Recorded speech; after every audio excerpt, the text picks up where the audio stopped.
Hey, hey, hey! Um, Welcome back to another video, y'all. It's your boy Gordon, man. We back in it. This is top. Let me look at the video first. This is the top 10 best and worst WWE finishes in 2022. See what they talking about.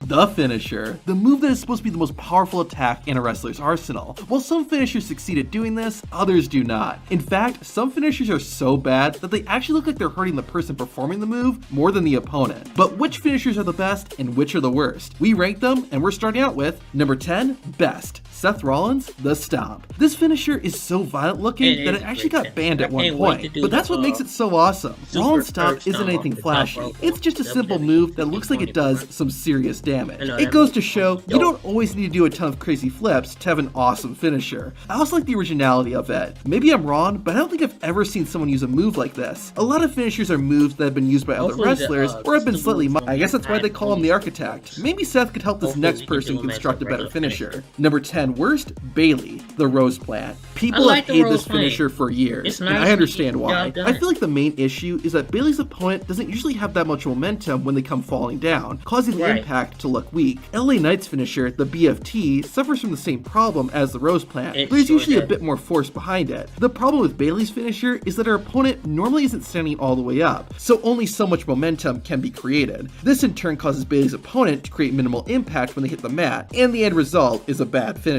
An example of a good finisher is number 9, best, Raquel Rodriguez, Chingana Bomb. There's a saying that a finisher doesn't make the wrestler makes the finisher. Well, actually there isn't, but you get what I mean. What turns a good finisher into a great one really depends on the wrestler who performs it. Raquel Rodriguez does that with the Chingana Bomb. The move complements not only her height, but also her strength, with Raquel slamming her opponent with one arm. The move also looks devastating as well, thanks to the amount of force Rodriguez can hit her adversary with. It's a finisher that works better in the women's division than the men's, since the average female WWE wrestler is shorter and lighter than the average male wrestler. On the other hand, a finisher that doesn't work well in either division is number 9, worst, Roderick Strong, jumping knee. I might be making some people upset by including this finisher, but Roderick Strong's jumping knee is not good. It's a fine enough move, but it should not be getting Roderick the win. A move like Daniel Bryan's running knee works because of the speed Bryan had when hitting it. When Roderick Strong hits the jumping knee, he and his opponent are usually staying still, which doesn't make the finisher look all that devastating. Some might say I made a mistake putting Strong on this list, but I stand by it. I also stand by this finisher. Number 8, best, Brock Lesnar, F5. The Beast finishing maneuver has been around for almost as long as Brock Lesnar. Like Raquel Rodriguez, I think it's Brock Lesnar that makes his finisher work so well. Sure, other people are strong enough to perform it, but Brock's inhumane strength is what makes the F5 look so good. The move has stood the test of time and looks just as devastating now as it did almost 20 years ago. When Brock spins his opponent in the air, it really resembles someone getting blown around by a tornado. A finisher that won't blow you away though is number 8, worst, Angel Garza, the Wing Clipper. I like the name of this finisher, but the actual finisher itself, not so much. What makes this a bad finisher is that I don't really get how it's supposed to hurt the opponent. Garza just holds someone up and then sits down. Shouldn't it hurt Garza too, since his butt is also hitting the mat? Maybe because Garza has his opponent's head trapped, it causes whiplash? Maybe the opponent's head is supposed to be hitting their knee? I don't know. When we have to start theorizing why a finisher takes someone out, you've got a problem. A finisher that doesn't have that problem is number 7, best, AJ Styles, phenomenal forearm. The question everyone must ask themselves is, are you a Styles Clash guy or a phenomenal forearm guy? Well, the Styles Clash is a fine finisher. I have to go with the phenomenal forearm. It's kind of like Roman Reigns' Superman punch, but taken up a notch. Literally. It looks spectacular, with Styles jumping into the air and slamming his forearm into his opponent's face. The finisher also looks impactful, since AJ has all that momentum when he comes crashing down. On the other hand, a finisher that isn't the least bit phenomenal is number 7, worst, Liv Morgan, Oblivion.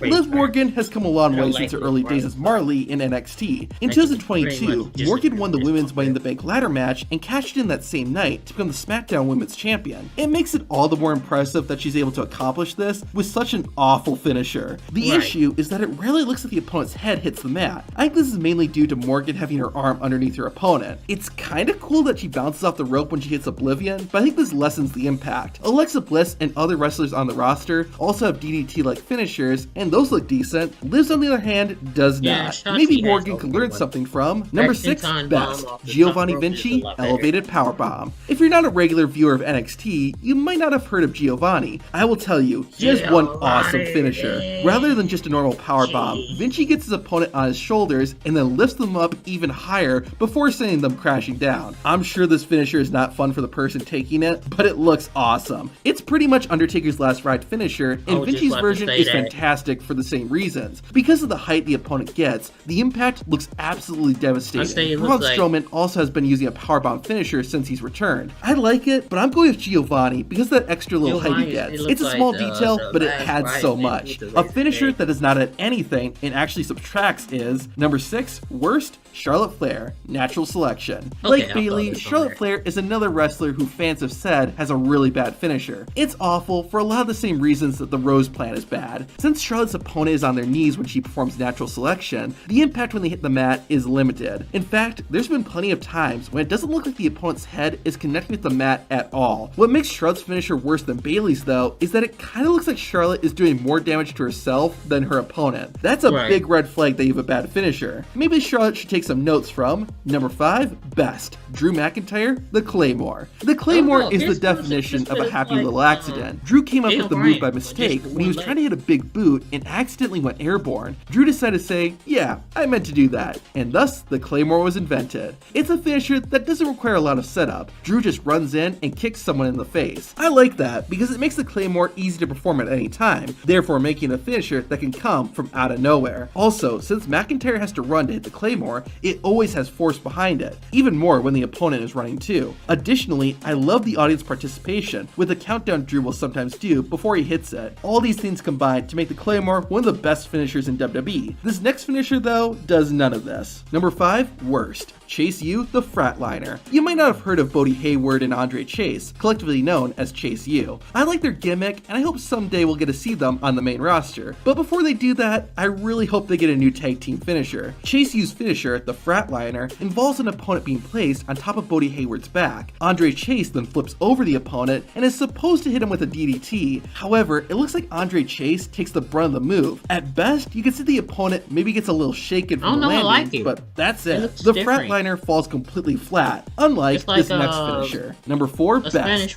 Zoe Stark, K360. I think.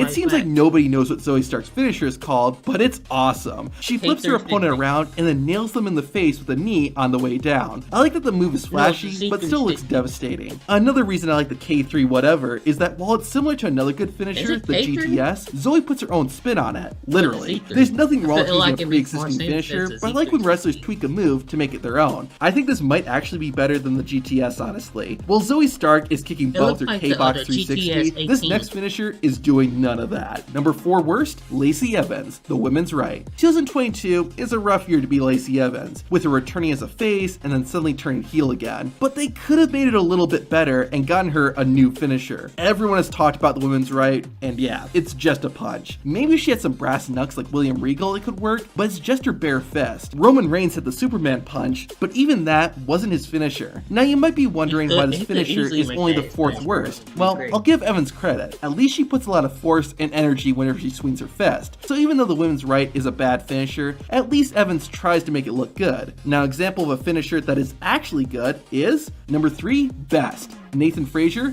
Phoenix Splash. This move is just awesome, plain and simple. The Phoenix Splash isn't anything unique to Nathan Frazier, but he performs it perfectly almost every time. Like the phenomenal forearm, the Phoenix Splash looks dazzling as Frazier flies through the air. The impact is solid as well, and those two things make for a great finisher. Ricochet's 630 senton and moves like that look cool, but they lack that hard impact. The Phoenix Splash doesn't, which is why it's so high on the list. This other finisher though is a different story. Number 3 3 worst, Karrion Kross, Crosshammer. Great name, terrible finisher. I think the idea is that Kross is supposed to be hitting the back of his opponent's head with his forearm or elbow. However, it just looks like he's giving them an aggressive slap on the top of their back. Even if this was just a regular move in Kross's moveset, I would still question it. So the fact that it's a finisher is crazy. I was hoping that when Karrion Kross returned to WWE that he would have ditched the Crosshammer, but nope, instead he used it to beat Drew McIntyre at Extreme Rules. Not a good finisher at all. Unlike number 2 best, Montez Ford, Frog Splash. This is another finisher that I don't think really has a name. Well, I'd rather have an awesome finisher without a name than a bad one with a name. And Ford's Frog Splash falls into the former. The height Ford gets is unreal, and it's a thing of beauty seeing this man fly through the air. What puts Montez Ford's finisher over the top though is that bounce he adds after hitting the mat. It's like he's hitting his opponent with so much force that it causes him to pop after connecting. That little detail makes the Frog Splash, which is already a good finisher, into a really good finisher.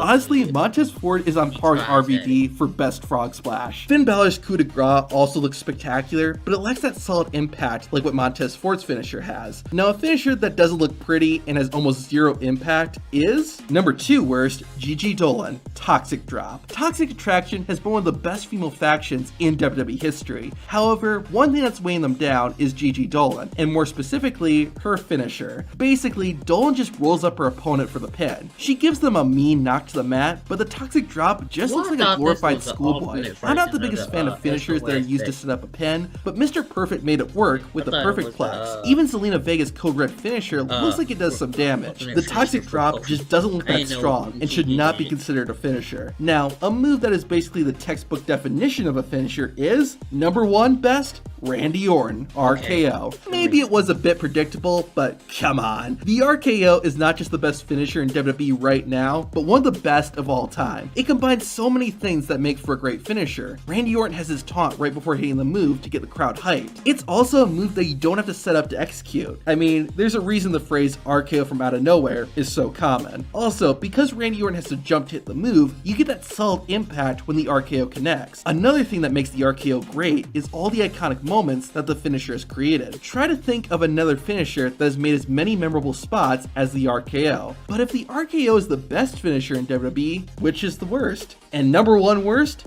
Dante Chen, double axe handle. I have been dying to share this move with you. I seriously can't believe that someone at WWE gave permission to use this finisher. You might not be familiar with Dante Chen. He's the first Singaporean-born WWE wrestler and made his debut in 2021. He hasn't made many appearances on WWE's bigger shows, which might actually be for the best. Now, Dante Chen has a good look and is decent in the ring, but his finisher sucks. It's just a double axe handle to the chest. That's how he wins matches. It doesn't even look like Chen is hitting his opponent that hard. Even bad finishers look like they're doing some damage, but this is nothing. I could understand if it was supposed to be for comedy, like Santino Marella's Cobra, but this is meant to be serious. I hope Dante Chen eventually makes it to the main roster, but before he does that, please change his finisher. Now, in real life, which WWE finishers are the safest to perform, and which ones are the most dangerous? To find out which WWE finishers could actually kill you, watch the video on screen.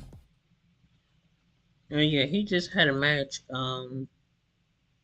February 2nd, so he's still with the business. I thought he was let go or sent somewhere else.